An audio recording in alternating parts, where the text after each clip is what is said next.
kinakaya ng kanilang presentation ang pagkakasya sa mula kaya ang ilang sa mga pagpigil sana sa baha na sinsira.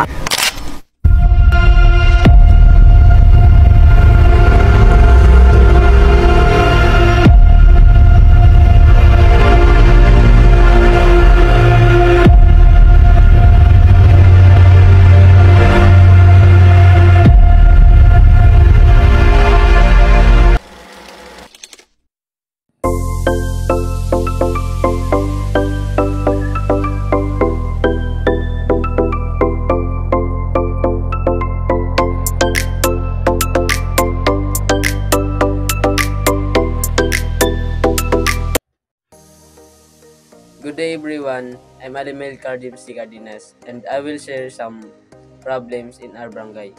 And this problem is about the improper disposal waste in Barangay Cagabaca.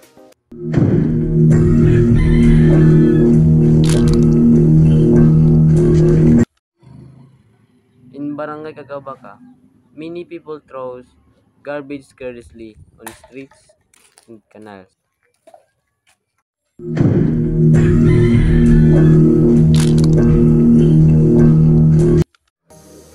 And this causes problems like flooding, diseases, and pollutions.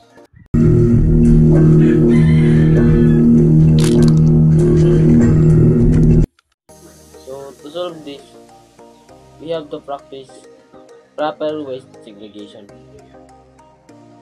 Because if our surrounding is dirty, it will become breeding grounds for mosquitoes, causing diseases like dengue.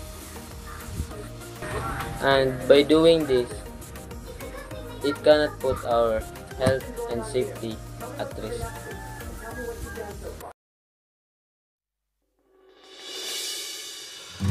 Maraming problema ang inang bayan. May problema sa ating kapaligiran.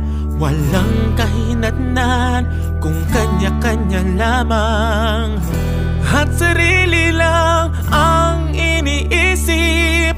Malayo ang mararating kung sama-sama tayo.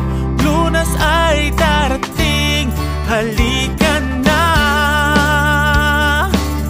Magkaisa tayo, magtulungan tayong Pilipino. Magkaisa